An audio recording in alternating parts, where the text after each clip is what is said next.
crash on the black moon. The stars looked broken. Pieces of light scattered across the blackness like a shattered mirror. Vela blinked once, then again. She was upside down, hanging in her pilot seat by the last strap holding her in place. Sparks flew from the cracked console. Red lights blinked weakly. Smoke curled through the cabin. Her ship was gone. Just metal bones now. And silence. She unbuckled the strap and fell hard onto the cold floor. Her breath came shallow, fast. Pain stabbed through her ribs. She looked down. Blood. Blue-green, shining in the dark. She groaned. Not good. The crash had happened only minutes ago. One moment. The mission was routine. Scouting an abandoned mining ring around the black moon of Nexus 4. The next, something had hit them. Not a missile, not debris. Something that felt like a force. An invisible hammer. Their ship spiraled and dropped. Now, only she remained, or so she thought, until she heard footsteps. Slow, steady, not limping, not panicked. Then came the voice. Low, calm, not rushed. You're alive. Vela turned her head sharply. A man stood at the edge of the broken hull, his long coat moving slightly in the cold air.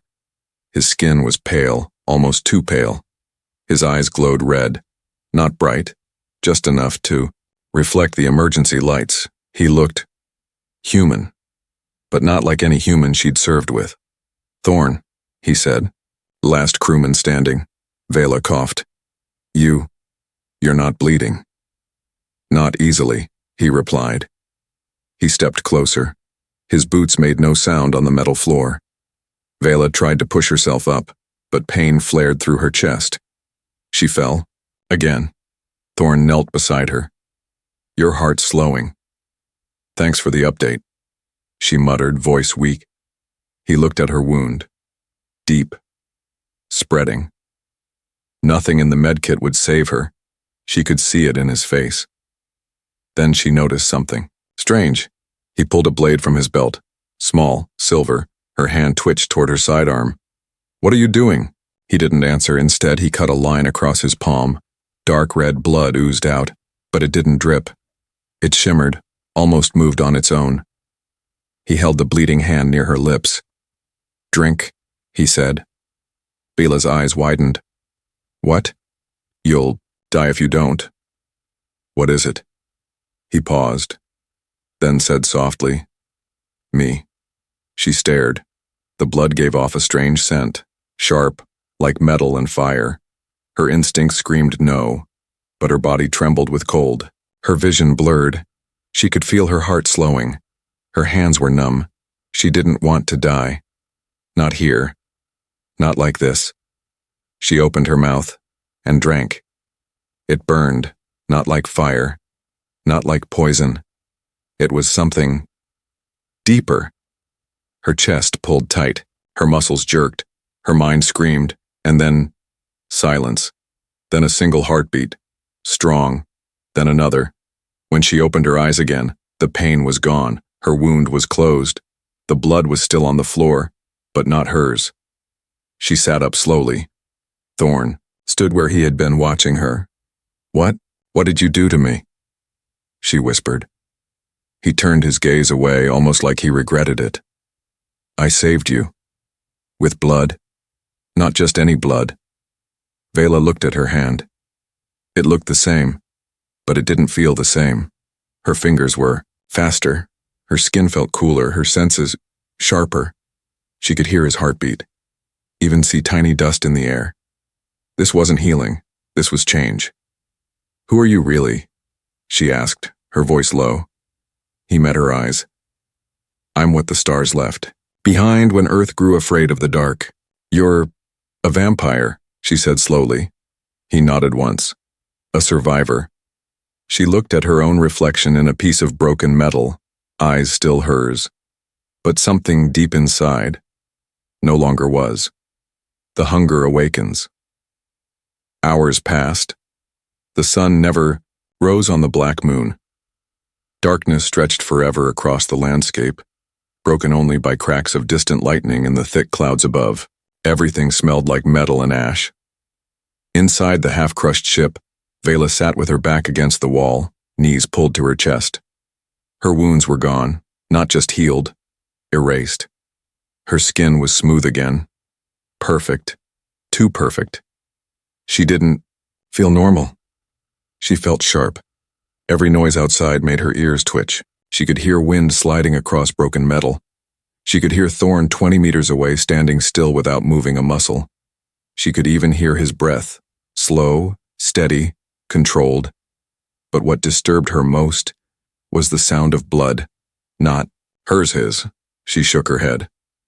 This isn't right. Thorn appeared in the doorway like a shadow. It's starting, he said quietly.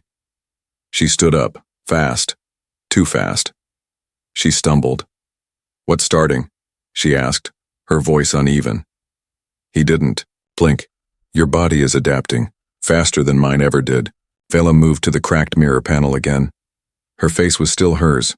Dark violet skin, short-cropped hair, silver eyes. But behind her eyes, something stirred, something awake.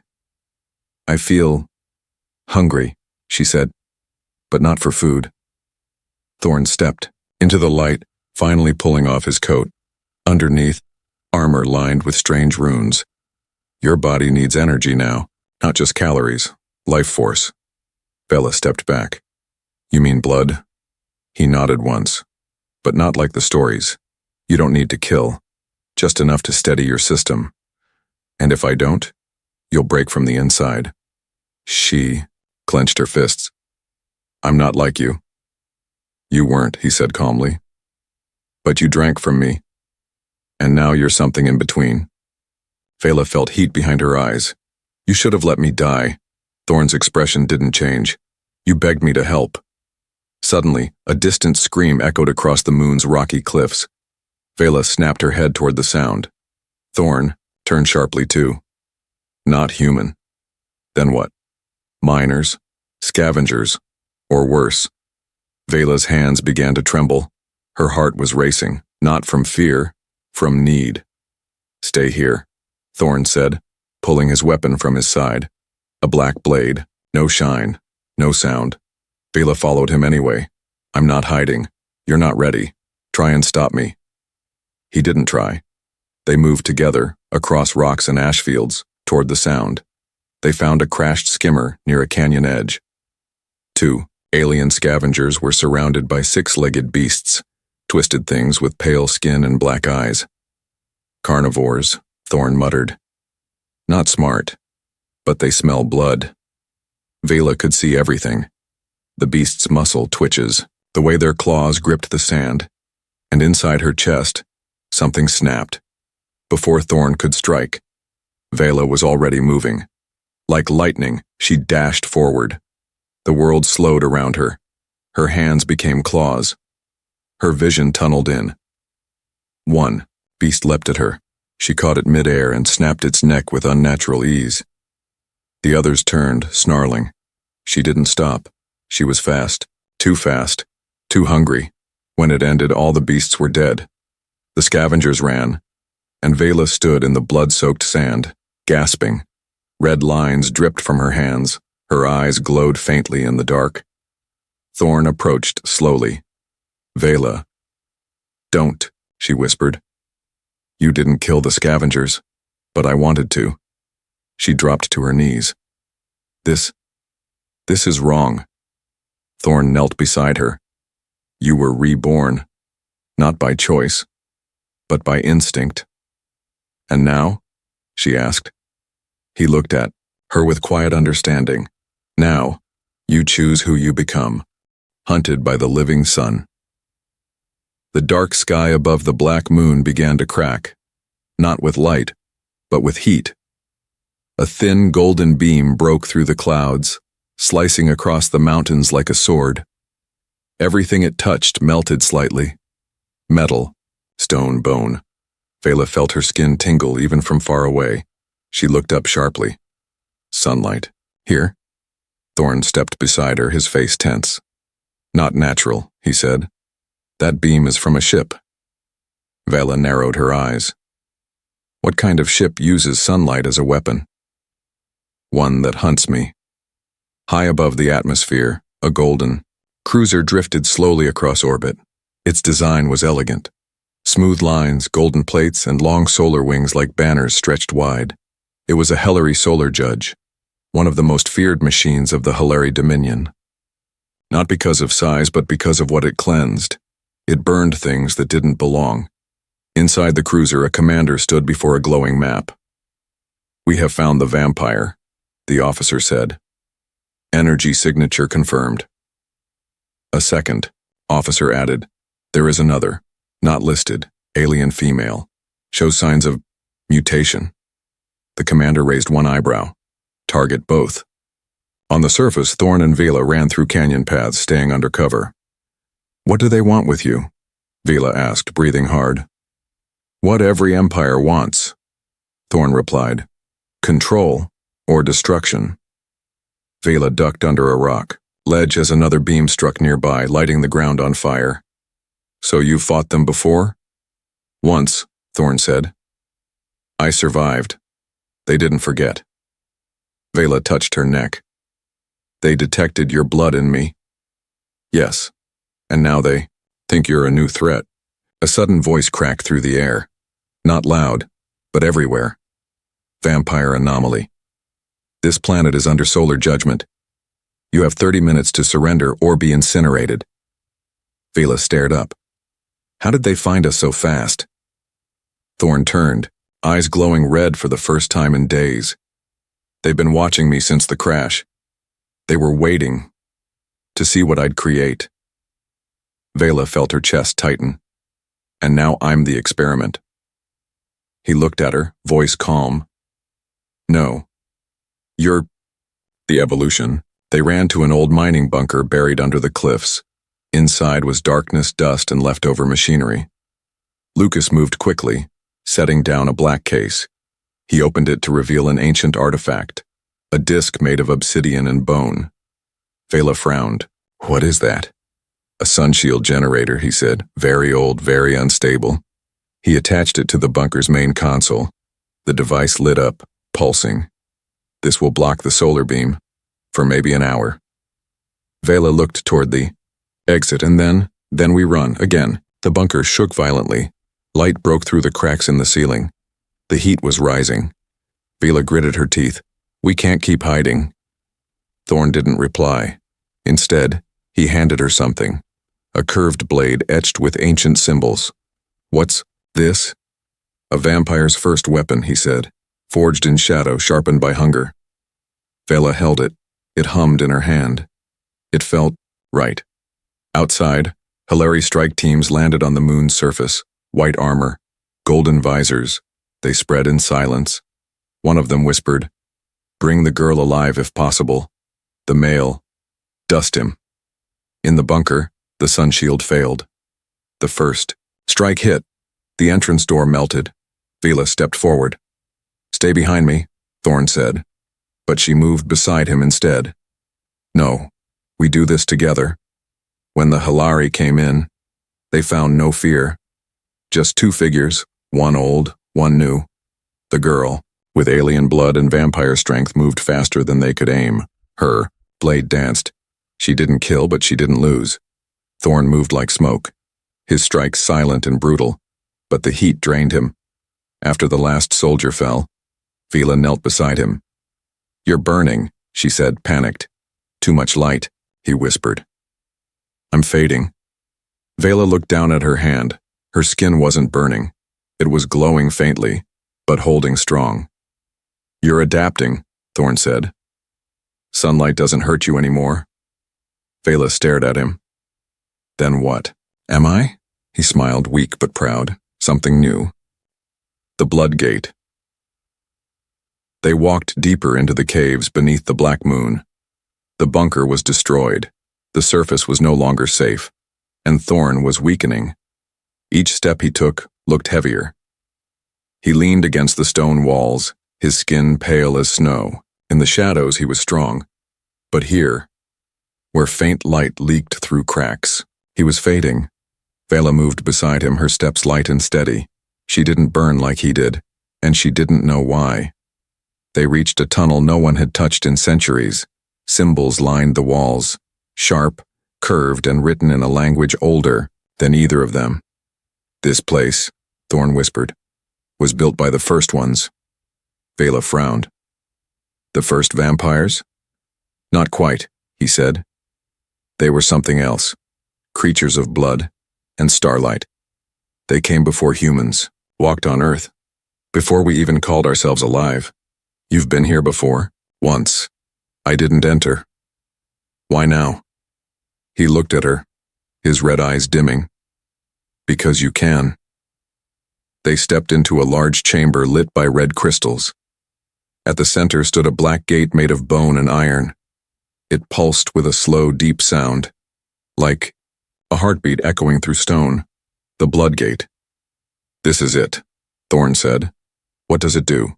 Vela asked. It responds to blood, he replied. But not mine. Not anymore. Mine? Only a being who has crossed the line, but not fully, can open it. Vela stepped forward, unsure. As she touched the gate, a jolt ran through her arm. Visions flashed behind her eyes. Flames. A planet in darkness. A child drinking from a wounded warrior. The first bond, the first vampire, the first betrayal. She pulled her hand back, gasping. What? What did I see? Truth, Thorn said. Was that you? He hesitated. Yes. Vela looked at him with new eyes. You created them. I created us, he said quietly. But we became something else. We fed, we ruled, we lost control. She looked at her hand again. Is that what I'll become? He stepped forward, touching her shoulder. No, you're not like us. Your blood resists the curse, it's changing the rules. The gate cracked open. Inside was a glowing pool of liquid, dark red and silver, swirling slowly. Above it, words appeared in the air. One gives. One awakens. Both change. Vela turned to Thorn. What does it mean? He looked at the pool, then at her. It's a bond ritual. Two beings, one mortal, one not, give their blood. The pool reflects who they truly are, and then it decides. Decides what? What comes next? Vela looked down at the pool, then she reached for the blade at her side.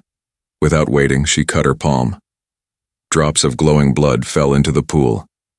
It hissed. The air thickened. The chamber trembled. Your turn, she said. Thorn hesitated. If I do this, I may not survive it. If you don't, she said gently, you'll fade before sunrise. He met her eyes, and for the first time in 1,000 years, he trusted someone. He cut his palm. His blood met hers. The pool exploded in light. Energy shot through the room, red, and silver threads wrapping around them both. They floated, lifted by unseen forces. Visions filled them both. She saw his past. Battles, regrets, loneliness. He saw her future, fire, stars, voices calling her name. When it ended, they fell to the floor. Silence. Then Thorn gasped, and for the first time in centuries, he had a heartbeat. He looked at his hands. They weren't cold anymore. They were warm. Alive. You gave it back to me, he said in disbelief. Vela stood, her skin glowing softly in the red light. And you gave me what I needed, she said. A beginning. Her first thirst. The black moon was silent again, but inside Vela a storm had started. Ever since the blood gate, her body felt alive in a new way, stronger, faster, sharper, but something else had changed too. Something deeper, a pull, a pressure. Behind her ribs she tried to ignore it. As she and Thorn left the ancient chamber, she walked ahead in silence. She didn't want to look at him. Not because she was angry, but because every time she heard his heartbeat now, she wanted to drink. They camped in an old mining cave that night. Thorn, now fully mortal again, sat close to a fire, warming his hands. His skin had color now. He breathed like normal. He even yawned. And Vila. She just stood near the entrance, staring into the dark. "You haven't spoken in hours," Thorn said. "I'm listening," she replied. "To what?" She closed her eyes. "Everything. The wind outside, the worms crawling under rock, the sparks popping in the fire. But, most of all, the blood." She could hear it flowing inside Thorn. In slow, steady waves, it was calling her and it terrified her. "I don't want this," she whispered. "Don't want what?" "This hunger." Thorn stood slowly. "It doesn't control you. It's getting louder." "Then speak louder. Back." She turned suddenly, eyes glowing faintly. "I could hurt you," she said, voice shaking. "What if one day I can't stop?" Thorn walked closer. "Then I trust you'll stop before that happens." Vela stepped away from him. "I'm not like you anymore." "No," he said calmly. "You're something better." The next morning, a signal reached them. A crashed distress beacon. A ship had fallen not far. Cargo class, civilian registered. Vela looked at Thorn. "Survivors? Likely." She hesitated. "We should help," she said. "But, I don't trust myself." "Then I'll trust for both of us." They reached the wreck in less than an hour. A young alien woman sat beside a flaming engine, bleeding from the leg. She was scared, whispering to herself. Vela smelled the blood before she saw it, and it hit her hard, like fire behind her eyes, like thirst in her bones. "Go around," Thorn said, stepping between them, but it was too late. Vela's hands trembled, her teeth ached. She took a step forward. "I can't." "Vela, look at me." She did. And in that moment she remembered the vision from the blood gate. The fire, the child, the choice. She stepped back, closed her eyes, and breathed. The thirst didn't vanish, but she found a space between it. Control. Later, after they helped bandage the survivor and got her to safety, Vela sat alone on a cliffside. Thorn joined her, handing her a drink pack filled with synthetic plasma. "Tastes like old socks," he said. She took a sip, grimaced. "You weren't kidding?" "But it helps." "A little." She looked up at the sky. "I'm scared," she admitted. "What if I become something worse?" Thorn smiled gently. "You won't." "How can you be sure?" He touched his chest. "Because you gave me my life back. Not power, not blood. Life. A monster doesn't do that." Vela stared at her hands. They still looked like hers. But now she knew the truth. She could kill with a thought. But every moment she chose not to. She was winning. Death doesn't sleep. The sky above the black moon shimmered, but it wasn't starlight. It was the return of something older, something brighter. A second Hellery ship, larger than the last, pierced the atmosphere with golden beams, stretching from horizon to horizon. On its hull, a living symbol glowed, a sun wrapped in thorns, a Purifier-class warship. Death didn't sleep. It followed. Thorn felt it first. His skin began to burn again, just faintly. But it was there. "They're back," he said, stepping out of the bunker cave. Vela narrowed her eyes. "I thought we stopped them." "We stopped soldiers, not the ones giving orders." She stared up at the beam crawling down through the clouds like a glowing spear. "They want to finish what they started." "No," Thorn said grimly. "They want you." Vela's blood had changed her, but it had also changed the rules. She didn't burn in sunlight. She could hear thoughts sometimes, feel the flow of energy around others. The Hellery must have seen it as a threat to control. A new predator outside. Their system, they had ours. Maybe less. "We run," Thorn said, packing supplies. "No," Vela replied. He looked at her. "You want to fight them head on?" "No," she said again. "I want to end it." They returned to the blood gate, hoping the ancient place held another answer. But the chamber was silent. Dark. Cold. "It's empty," Vela whispered. Thorn looked around. Or, waiting. Vela stepped into the center of the floor. closed. Her eyes called it with her blood. The ground pulsed. A new symbol rose from the stone, one only she could see. Gift returned, strength revealed. Suddenly the chamber glowed red and gold. The air shifted. A new weapon emerged from the altar, a long staff, black and silver, tipped with a blade that pulsed like a heartbeat. Thorn stared. That was never there before. Vela picked it up. It was never meant for you. Outside, Hilary drop pods landed across the plains. Elite soldiers stepped out in formation. Some carried light cannons. Others carried sun swords, plasma weapons forged from captured sunlight. Vela and Thorn stood on the rocks above them. Last chance, Thorn said. You sure about this? She nodded once. They burned planets to erase you. They'll do the same to me. Not if we burn them first. The battle was unlike anything the moon had seen. Vela didn't hide anymore. She moved like wind, faster than sensors could track. Her staff cracked armor. Her blade melted metal. And the sunlight, it touched her skin and fed her. The soldiers panicked. She's absorbing it, one shouted. Fall back. Fall. Too late. She unleashed a shockwave of energy, blood and light combined, that shattered the front line. Thorn fought beside her, not as a vampire, but as a man, clever, precise, dangerous. He covered her back, setting traps, disrupting signals, keeping her centered. Once, he fell.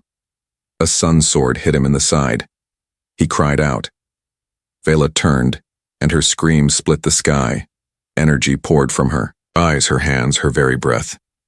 Everything around her stopped. Time slowed.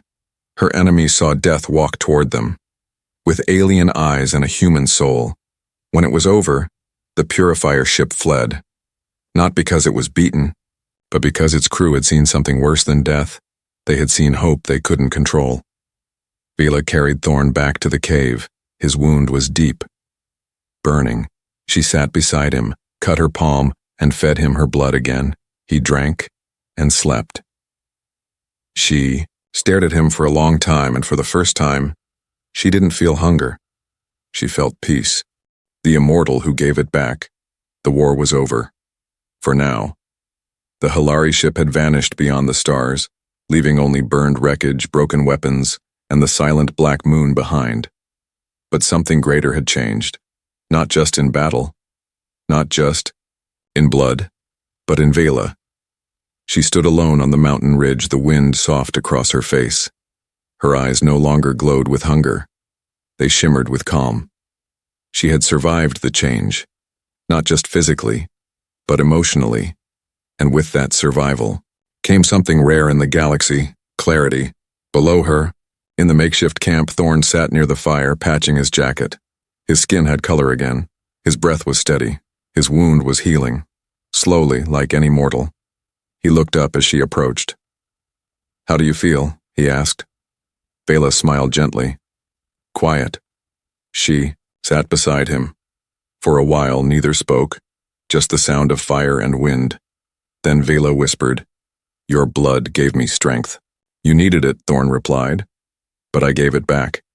He looked at her, thoughtful. You didn't just give it back, he said softly. You gave it purpose. Once, Thorn was feared across star systems, a vampire made in darkness. He had outlived kings and empires. But now, he was human again, mortal, and he liked it. He could bleed. He could sleep. He could dream. And most of all, he could stand beside someone who had become more than him. Not a predator.